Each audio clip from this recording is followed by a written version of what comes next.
Hey guys, in this video I want to share with you the differences between a heat press versus an EasyPress from Cricut. I want to kind of walk through the pros and cons. I've been using this for about the last 3 years now, and both of them have held up really well, but I wanted to share with you the pros and cons of each because I know a lot of you guys can't afford to buy both, and so over time I've been able to kind of invest in these pieces. But if you wanted to make a choice today on which one to invest in, I'm going to go ahead and go through the pros and cons with you so that you have an understanding of what you need to know. For those of you guys who are new around here, my name is Seng, and what I talk about on this channel are DIY projects that I do around the house, as well as motherhood tips and tricks. So today, what I wanted to share with you is how I make these fun shirts for my kids for school. Sometimes they have like superhero day, and so for this one, I created a Wonder Woman shirt. You see that? And it has like that reflection. It's literally using heat transfer vinyl here, and I didn't design this. Like I literally found a design online, and then I use like the Silhouette or Cricut software to trace around this and create these cuts, which is crazy. Like I am not an artist, I don't draw, but I'm able to use software to trace it, and it turns out really awesome, just like that. This one is another shirt that I made. This is my design. Obviously my design skills suck, but this is for the high school, and so I was able to have some school spirit stuff made for the kids. And then this one is using infusible ink. So infusible ink is, instead of being a vinyl like this, you see how this one right here looks like it's like vinyl. It's like a sticker on it. This one is more of like, it's like embedded like ink into the shirt, kind of like you would have for a normal t-shirt. So this is what infusible ink looks like. And then I also have infusible pens, and so kids draw on a sheet of paper, and then they literally can transfer it with a heat press into basically a shirt. So this is called a pugacorn.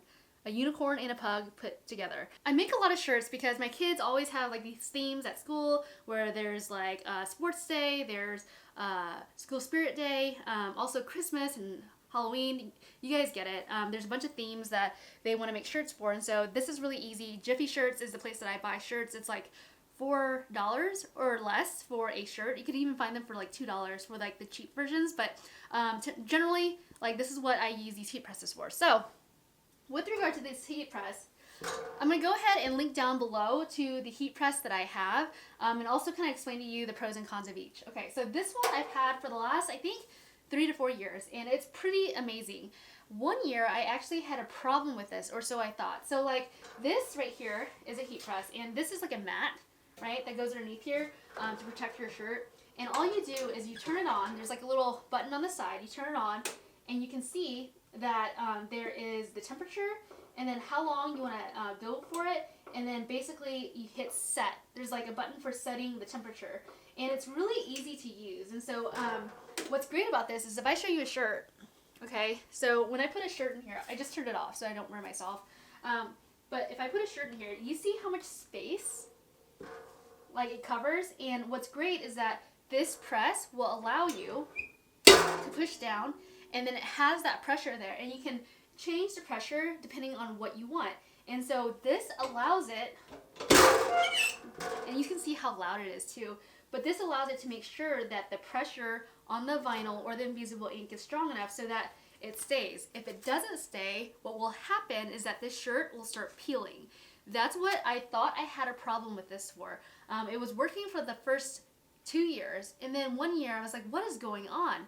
And the problem was that I think I was using it wrong, because even before the 2 years, like the stickers would kind of come off. And what happened was that right down below, I don't know if you guys can see that, but this machine right here wasn't secure on the actual table. And for whatever reason, when I pulled up, it kind of messed it up. I don't have the technical details, but all I'm saying is that when you buy this, you have to make sure that you secure this machine. And so my husband basically took 2 wood pieces and then took some screws and screwed in screws from right here down to this Alex cabinet that I have, and it's worked phenomenal. Like it is amazing. And I don't know if it's because like it just secures this so that when I press up it's fine, because I don't think it does anything when I like push down on it. I don't know the why behind it, but just make sure that if you buy this machine, you have someone that can secure this machine on a table for you somewhere.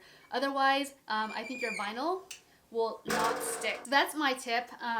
that's how I was able to work around it. But overall, I absolutely love this machine because I can come in here, create my design fairly quickly, and then turn this on, and once the design is done, I cut it over here. I am then able to basically press it, and then I also have like this little heat setting section here.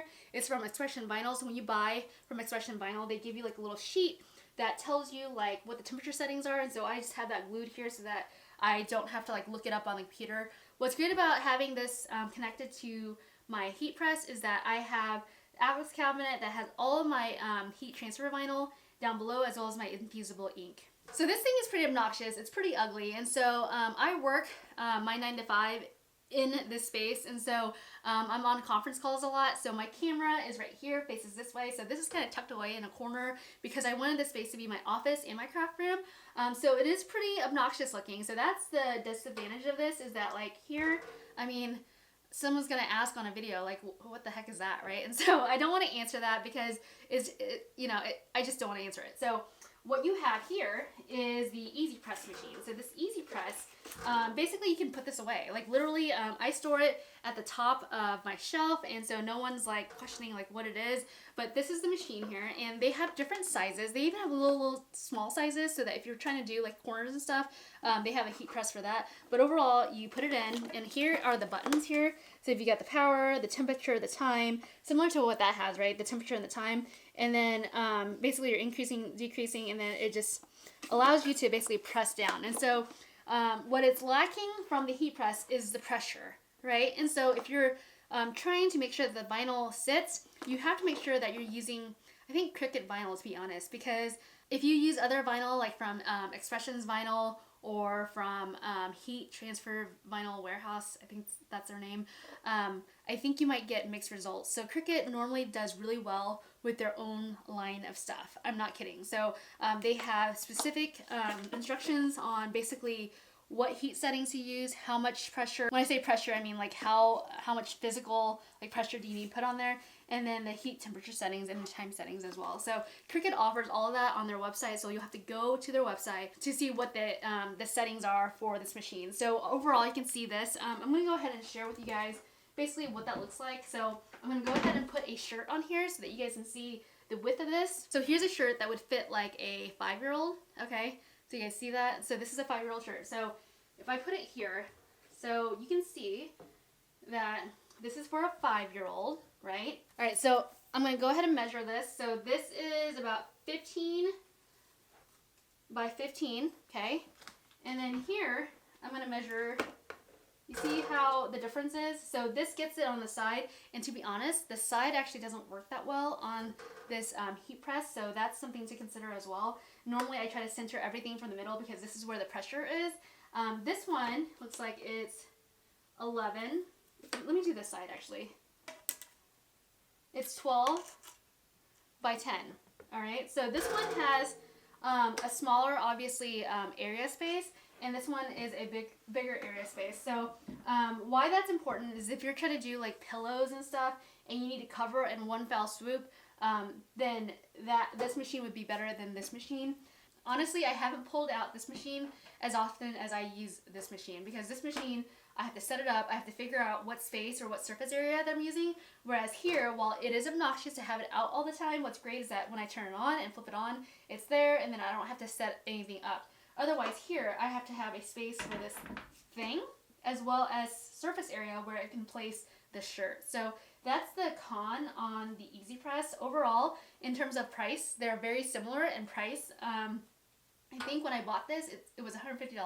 I'll go ahead and show you guys what that cost and the date that I bought it on the screen so that you guys can see. But overall, I would recommend this one if you can afford it and if it's not out of price range. Otherwise, EasyPress is great as well. I haven't had any like complaints on this. I use it from time to time, but honestly my go-to right now is this press right here. So there you have it. If you have any questions at all on either of these machines, go ahead and leave a comment below. I'm more than happy to help answer any questions. And if you guys want to see more videos like this, go ahead and comment below on the types of projects or videos that you guys want to see. I'm more than happy to help. Thanks guys, bye!